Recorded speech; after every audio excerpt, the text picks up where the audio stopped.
Hi friends, అందరూ బాగున్నారా?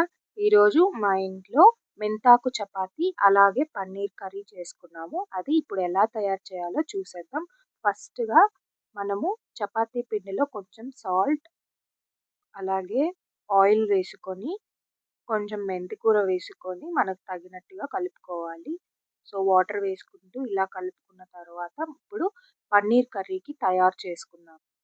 Paneer curry కోసం ఫస్ట్‌గా కడాయి పెట్టుకొని అందులో ఆయిల్, కారం, కొంచెం పసుపు, చిటికెడంత గరం మసాలా వేసుకొని, సాల్ట్ వేసుకోవాలి. అలాగే కొంచెం కస్తూరి మేతి వేసుకోవాలి.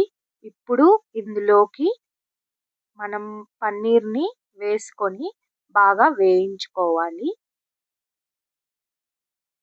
చూడండి.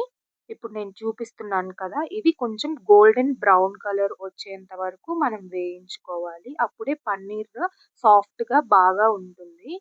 సో, చూసారు కదా! ఇలా బాగా వేయించుకోండి. ఈ కలర్ వచ్చిన తర్వాత పక్కకు పెట్టుకోండి. ఇప్పుడు వేరే కడాయిలో కొంచెం ఆయిల్ వేసుకొని జీలకర్ర, చెక్క, లవంగం అలాగే యాలకులు వేసుకొని, కొన్ని ఆనియన్స్ వేసుకొని బాగా ఫ్రై చేసుకోండి. సో, ఆనియన్స్ బ్రౌన్ కలర్‌లో ఫ్రై అవ్వాలి.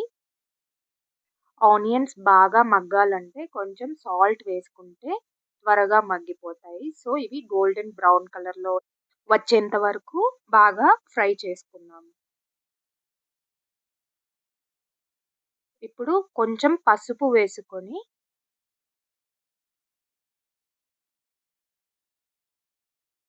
అలాగే కొంచెం అల్లం వెల్లుల్లి పేస్ట్ వేసుకున్నాము. ఇవి అల్లం వెల్లుల్లి పేస్ట్ బాగా మగ్గే వరకు కొంచెం పచ్చి వాసన పోవాలంటే వేయించుకున్న తర్వాత ఇందులోకి టమాటో పేస్ట్ వేసుకున్నాము. టమాటో పేస్ట్ పచ్చి వాసన పోయేంత వరకు బాగా వేయించుకోవాలి. చూసారు కదా! ఇలా ఆయిల్ పైకి తేలేంత వరకు మనం బాగా వేయించుకోవాలి. ఒక 5 మినిట్స్ అలాగే మూత పెట్టేసి ఇలా వేయించుకున్న తర్వాత ఇందులోకి గరం మసాలా, ధనియాల పొడి, కొంచెం కారం వేసుకొని, అలాగే జీరా పౌడర్ వేసుకొని బాగా వేయించుకోవాలి. ఇది బాగా వేగిన తర్వాత ఇందులోకి మనం కాజుని పేస్ట్ చేసుకొని, కాజు పేస్ట్ వేయాలి. చూపిస్తున్నాను కదా! ఈ కన్సిస్టెన్సీలో మీరు పేస్ట్ పట్టుకొని, ఈ పేస్ట్ వేసిన తర్వాత కొన్ని వాటర్ వేసుకోండి. మీకు సరిపడా ఎన్ని వాటర్ కావాలో చూసుకొని, అన్ని వాటర్ వేసుకొని, ఇది కొంచెం సేపు మగ్గనివ్వండి. ఒక 2 మినిట్స్ ఇలా పెట్టిన తర్వాత మనం వేయించుకున్న పన్నీర్ పక్కన పెట్టాం కదా! అది ఇప్పుడు ఇందులో వేసుకొని, మూత పెట్టి దీన్ని బాగా ఉడికించుకోవాలి. ఇప్పుడు ఇందులోకి మనం ఫ్రెష్ క్రీమ్ తెచ్చుకొని, ఫ్రెష్ క్రీమ్ ఇందులో వేసుకోవాలి.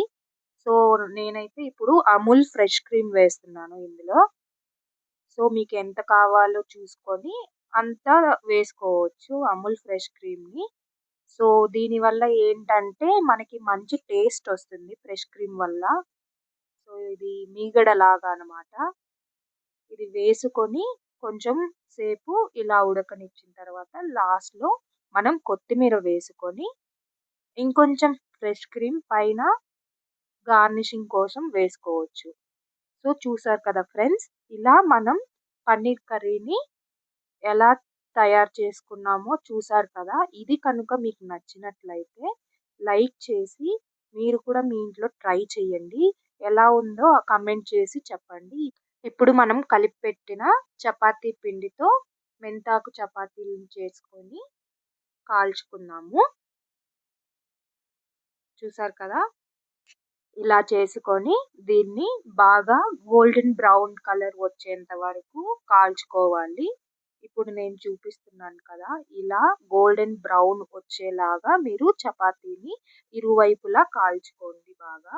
సో, చూసారు కదా ఫ్రెండ్స్! ఎలా చేసాము మేము మెంతాకు చపాతీ, అలాగే పన్నీర్ కర్రీ. ఇలా చేసుకుంటే చాలా టేస్టీగా ఉంటుంది. సో, ఇలాంటి వీడియోస్ మరెన్నో కావాలంటే మా ఛానల్‌కి సబ్స్క్రైబ్ చేసుకొని, లైక్ చేయండి. అలాగే ఎలా ఉందో కామెంట్ చేయండి.